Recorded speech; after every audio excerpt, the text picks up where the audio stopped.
안녕하세요. 부동산 꿀TV 이걸록입니다. 방문해 주셔서 감사합니다.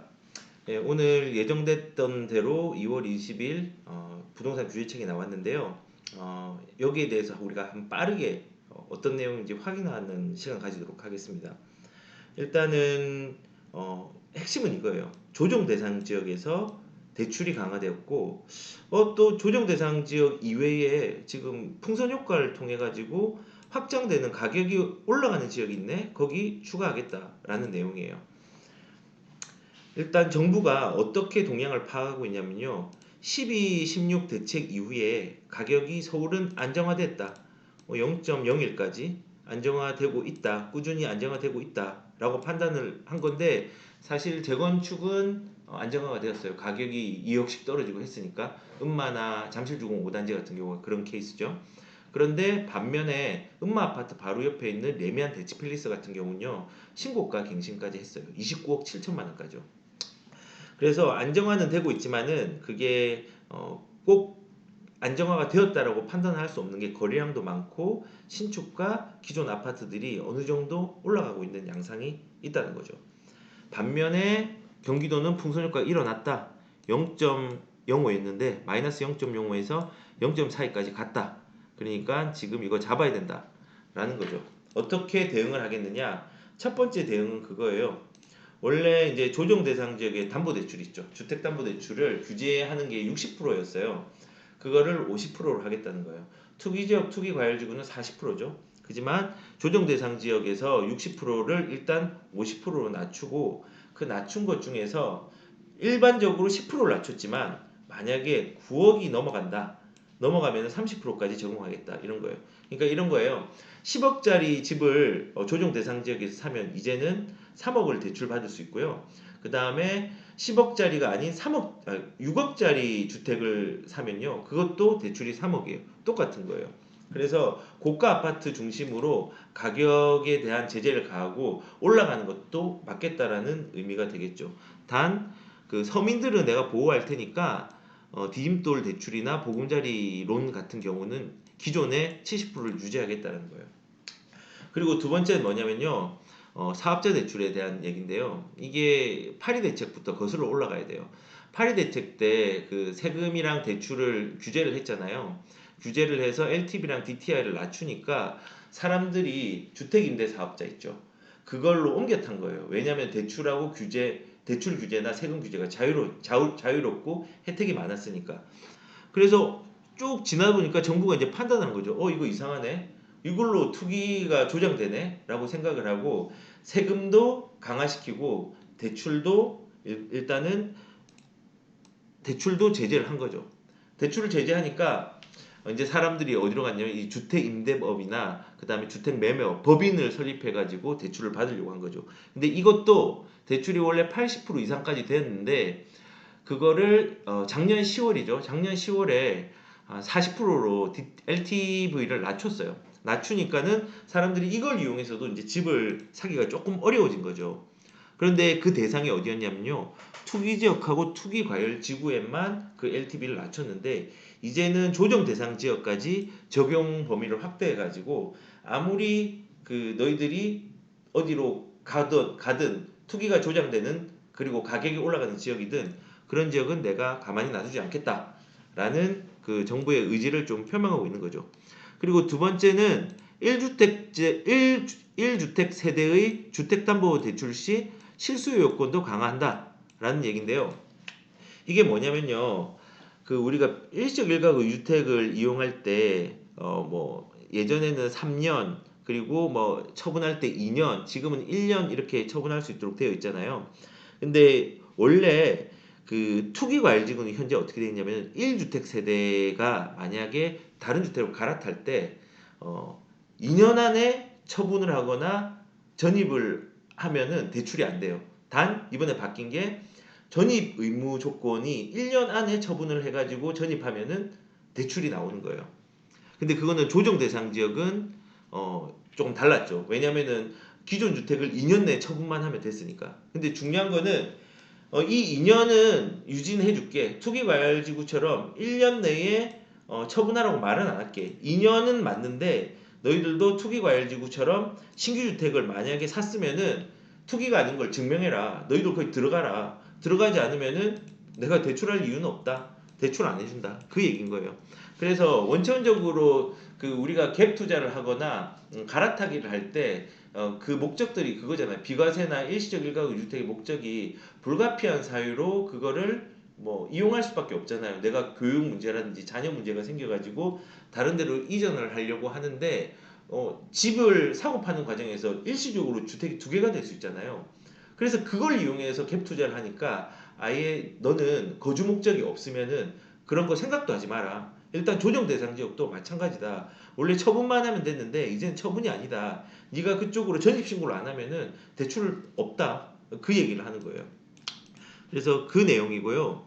그리고 두 번째 얘기가 좀 공포 정치죠. 어떻게 보면은 지금 투기 수요에 대해서 내가 이제 자금 조달 계획서를 작성을 하는데 현행은 그냥 투기 과열 지구에서 3억 넘으면 그러니까 모든 주택이 다 해당되겠죠. 서울에서는 넘으면은 자금 조달 계획서를 이제 제출을 하도록 되어 있는데 지금 그것도 부족하다. 이제는 투기 과열 지구 그다음에 조정 대상 지역에서 3억만 넘어가더라도 그리고 만약에 혹시 조정 대상 지역이 아닌 비규제 지역에서도 6억이 넘어가고 가격이 계속 올라가면은 비정상적인 거다.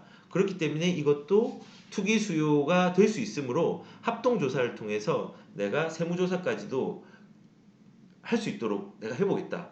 안 그러니까 너희들 집을 올리거나 집값을 담합하거나 이런 행동하지 말고 그냥 안정화시키는 데만 집중해라. 그 얘기를 하고 있는 거예요. 이제 수사 활동도 한다는 거죠. 공포 정치죠. 겁주는 거죠, 사실은. 그리고 이제 조정 대상 지역을 그러면 이렇게 규제를 강화했으니까 새롭게 조정 대상 지정되는 곳을 알려줄게라고 얘기를 한 거죠. 수원 이거는 알고 있었는데 만안구랑 의왕시 이건 좀 불만이 저도 있어요. 왜냐면은 만안구의 박달동 같은 경우나 안양동 같은 경우는요 가격이 많이 안 올랐어요. 뭐 20평대가 2억, 30평대가 3억, 40평대가 4억 이런 식으로 가격들이 크게 많이 오르지 않았단 말이에요. 그리고 의왕도 마찬가지예요. 의왕도 포일동하고 내손동하고 하기동, 청계동이 정말 많이 올랐어요. 그런데 그 밑에 지역은요 좀 오르긴 올랐죠. 오전동이나 고천동도 올랐는데 조금 극미하고 그 밑으로 내려가면요 더 안 올랐어요. 그냥 30평대가 3억대, 2억대도 있어요. 그 정도로 안 올랐는데 그걸 하나로 뭉치니까 선의의 피해자들이 이제 나타나기 시작하는 거죠. 그래서 여기 보시면은 누적 상승률이 높았다고 하는데 의왕 같은 경우도 누적 상승률이 높은 곳은요 방금 말했던 북쪽 지역이에요. 밑에 지역은요 아직까지 허덕이고 있단 말이에요. 그래서 실제적으로 실거주자가 실제로 이사를 하려고 해도 어려움을 겪게 되는 상황이 생기는 거예요. 그리고 뭐 권선, 영통, 팔달 여기 공통점은요 교통수단이 뛰어나진다. 권선구, 영통구, 팔달구, GTX 노선, 그 다음에 신분당선, 분당선이 지나갈 예정인 동네예요. 그리고 팔달 같은 경우는요 재개발이 많이 이루어져서 재개발 팔달 6구역, 8구역, 그 다음에 10구역까지 지금 이제 난리가 아니잖아요. 가격을 견인한 분양가를 견인한 엄청난 지역인데 이 지역을 중심으로 신축 아파트들이 가격들이 이제 계속 오르기 시작했죠.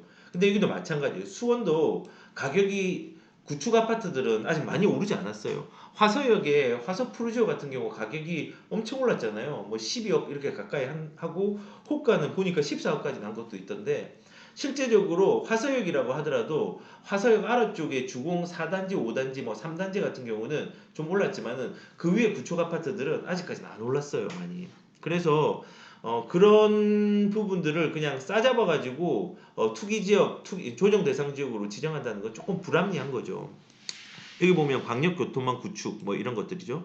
뭐 요런 내용들 분당선, 인동선, 월판선 뭐 요런 것들 위주로 해가지고 가격이 올랐다라는 내용이라서 이런 부분들을 조정 대상 지역으로 지정하여 대출, 세제, 청약까지 규제를 강화하겠다라는 거죠. 근데 이거는 뭐 마찬가지죠. 예전에 있었던 거죠. 똑같은 거예요. 6월까지 장특공이나 중과세 배제해 줄 테니까 그 전에 팔아라는 거예요. 그 전에 팔아라는 거. 10년 이상 된 사람에 소유된 거죠. 하나인 거죠. 그리고 조정 대상 지역의 1지역, 그리고 1지역이라는 거는 1지역에 대한 걸로 지정을 해서 소유권 이전 등기일까지 전매 제한을 강화하고 1지역이 아닌 곳도 1지역으로 일괄 사냥키로 하였다니까는 지금 일단은 전매 제한에 대한 부분도 강화시키겠다는 거예요. 예, 일단 결론적으로는 지금 여기 수원, 영통, 권선, 장안, 안양, 만안, 의왕까지가 이제 조정 대상 지역으로 지정이 된 거고요. 중요한 건요, 이제 여기서 풍선 효과가 어디로 일어나느냐, 군포로 일어나겠죠. 군포도 GTX C 노선이 있잖아요.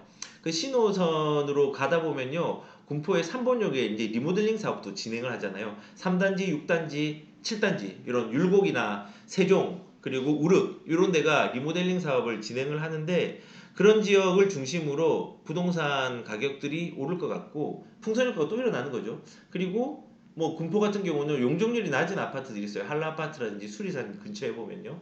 그런 지역들도 풍선 효과의 어떤 대상이 될 것 같아요. 그러니까 결국은 지금 물을 막으려고 흐르는 물을 막으려고 하는데 그 막는 범위가 한정돼 있기 때문에 계속 흘러 넘치는 거예요.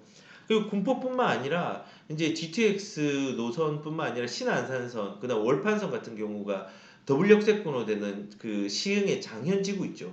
그런데도 좀 멀게 보면은 일어날 것 같아요. 풍선 효과가. 결론을 말씀을 드리면요.